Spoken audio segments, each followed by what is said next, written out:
చేసి ఇంకా ఏం చేశామంటే, ఈ మధ్య కొంతమంది ఫోన్ చేసి నన్ను అడుగుతున్నారు, అన్న శాపాలు ఉంటాయంట కదా. ఈ మధ్య పాస్టర్లు కొత్తగా నేర్పించారు ఇది. నువ్వు కానీ నాకు కవర్ ఇవ్వకపోతే, నువ్వు నన్ను అడిగావంటే, నన్ను ప్రశ్నించావంటే, నా జోలికి వచ్చావంటే నీకు శాపం వస్తుంది.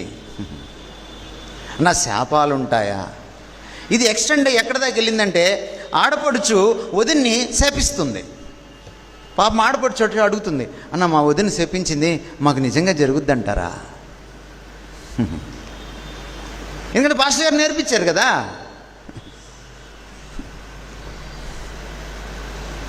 తల్లిదండ్రులు పాపం పిల్లల మీదకి తీసుకొస్తానన్నాడు ఆయన.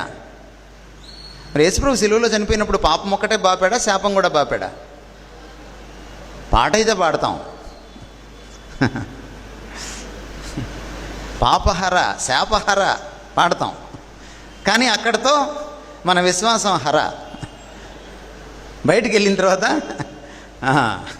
మరొక మొర ఆయన తీసివేశాడు. విశ్వాసి పైన ఎటువంటి శాపము పనిచే, అన్లెస్ దేవుడు మనల్ని ఏదైనా డిసిప్లిన్ చేస్తే తప్ప, ఆ క్రమశిక్షణ తప్ప మనకి ఎటువంటి శాపాలు ఉండవు.